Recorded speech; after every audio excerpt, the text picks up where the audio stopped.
Cancer, tignan natin kung ano ang mensahe para sa iyo ngayong araw. Keep in mind po na ito ay general reading lamang, so hindi lahat ay makaka-relate, so be open-minded. Sa mga hindi pa po nakasubscribe dito sa ating channel, please subscribe na po kayo and palike na din po ng ating video, at sa mga nais pong mag-avail ng ating private readings, ng ating Evil Eye Amulet Necklace at ng ating Cures Bracelet, makikita nyo po yung link sa description box. Tarot Intentions by Aliana Reyes. Check natin, kuha tayo dito ng energy. We have something new. Ayan, may regalo kayong marireceive ngayong week na ito. Number 5, your lucky number. Tignan natin. Hindi ko alam kung may mga alitap-tap pa ba dyan sa lugar nyo. Ayan. Pwedeng pag nakakita kayo this week, may mga changes po sa life ninyo. Mga big changes ito. Tignan natin ano pa yung mensahe for you. Mensahe pa po natin. Energy po ni Cancer. We have the World. Yan, nasa ibang bansa ba yung iba sa inyo? Or ito, pwedeng this week kung kayo ay nag-apply talaga pa ibang bansa, pa abroad. So pwedeng ngayong week na to ma-approve yung po ninyo, yung visa ninyo. Or ngayong week yung flight ninyo. So, medyo naman bago po kayo. Siyempre, may adjustments pa. Kahit sabihin natin yung iba sa inyo ex-abroad kayo, tapos magbabalik lang ulit kayo. Pero kasi pwedeng ibang bansa naman. Or pwedeng nga na same bansa din. Pero ang dami na kasing pagbabago. So, medyo maninibago pa rin talaga kayo. May mga adjustments pa rin kayo nagagawin dito. Tapos meron ding napakita na celebration. I don't know kung sino sa family members mo ang magbo-birthday. So, pwedeng isa din yan sa pinaghahandaan po ninyo. We have King of Swords. Yan. King of Pentacles. Okay, mukhang may galante dito. Pwedeng mga anak nyo to. Cancer, ayan. Baka meron kayong anak dito na nag-abroad. Pwede po na may ireregalo sila sa'yo. May surprise sila sa'yo this week. Tignan natin.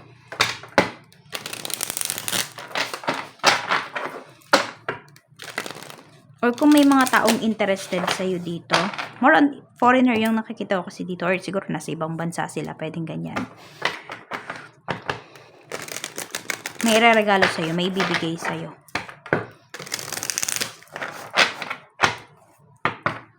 Tignan natin. Trabaho, kamusta ang trabaho? Spirit guide, we have wrong decision, pero nakabaliktad naman siya. Think before you act. Reckless behavior can lead to bad consequences. So, nasa right direction ka po. Tama yung decision mo. Meron tayo ditong celebration. Plan for a joyful future. Kick off the party activities and have a great time. Ayun nga lang, parang ayaw nyo munang mag-enjoy, ayaw nyo munang magsaya. Gusto nyo dito is sigurado na kayo.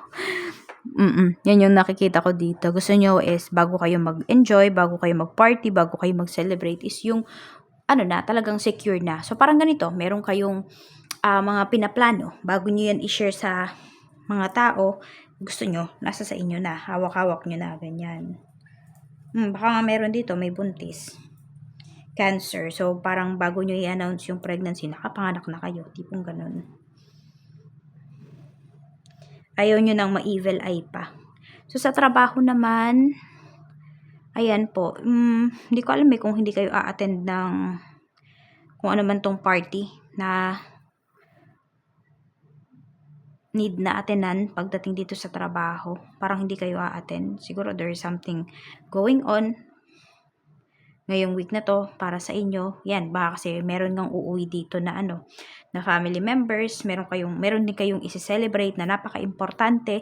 Kaya po ayan, di kayo makikihalubilo muna dito sa mga co-workers po ninyo.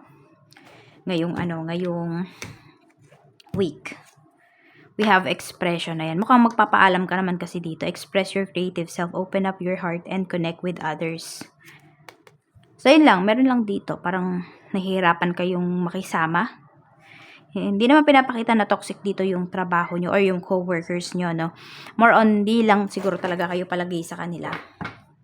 Tingnan natin. Hindi naman kasi porket hindi ka nakakasama, sila na yung toxic. 'Di ba? Hindi laging ganun yun. Pwedeng hindi ka lang talaga, siguro introvert lang yung iba sa inyo, ganyan. Pero hindi naman toxic yung mga kasamahan mo sa work. So, yun lang, siguro dapat matuto ka rin na makisama sa kanila, matuto ka na express yung mga nararamdaman mo. Hindi yung sobra ha, hindi yung personal ha, kundi more on about sa trabaho lang syempre. Yan, parang para-pares lang naman ang mangyayari sa trabaho ninyo ngayong ano na to, ngayong week. Wala man masyadong pagbabago. Either lang absent ka kasi may mga gagawin kayo ditong importante, baka mag-leave yung iba sa inyo. Check natin pagdating sa business naman. Sa business naman po, we have 10 of Swords. Knight of Cups. Okay, baka may tulong ko dito no, na iaalok sa inyo, pero actually hindi naman siya talaga tulong.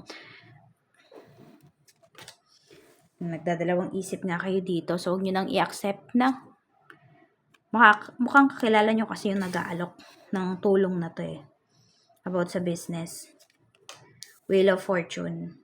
So, makakita lang yung taong to ng opportunity, ng butas para dito sa business mo. Baka matagal niya nang minamatahan yung business mo. Parang minamatyagan ba? Yung iyong business. So, parang siguro nabalitaan niya, baka may problema, ganyan. So, nag-aalok siya ng tulong. Pero talaga, hindi talaga tulong yan. Oo. Justice. Mukhang may mga ipapakita pa to sa'yo ng mga papel. Parang ano ba, hindi ko alam kung sinasabi niya dito, ipasok natin sa insurance yung yung business mo, ganito, ganyan. Pero syempre, hindi naman free yan, di ba? May babayaran at babayaran ka dyan. At basta marami pang ipapaliwanag sa'yo yung tao na yan. The Sun, positive naman po yung energy pagdating sa sales ninyo. Meron lang talaga kayong problema pagdating dito sa business. Pero pwedeng masolusyonan nyo naman siya bago matapos yung taon na to. So, kung may naalok man yung isang taon na to sa'yo, ayan, pwede mo rin namang i-consider, pag-isipan mo. Pero yun nga, kasi mas more on, siya yung may magigain dyan. Check natin, pagdating naman sa kaperahan, we have 5 of Swords. Yan na, mag-iingat ka. Either kasi may tutulong nga sa'yo dito, pero may hidden agenda kasi. We have Judgment. We have Queen of Pentacles. Queen of Wands. Meron dito, parang may tutulong sa'yo, tapos mamasamain. Kunwari, ganito, yung anak mo, meron siyang kinakasama, meron siyang jowa. Tapos, magkasama sila. Tapos, tutulungan ka ng anak mo, ganyan. Ayun, meron kang maririnig dito sa taong na to. Nagdadamot, parang ganyan. Pinagdadamutan po yung iba sa inyo. Pwedeng hindi naman yan anak nyo, pwedeng kunwari kapatid mo. Depende na lang siguro. Depende kung lagi ka bang nanghihiram, ganyan.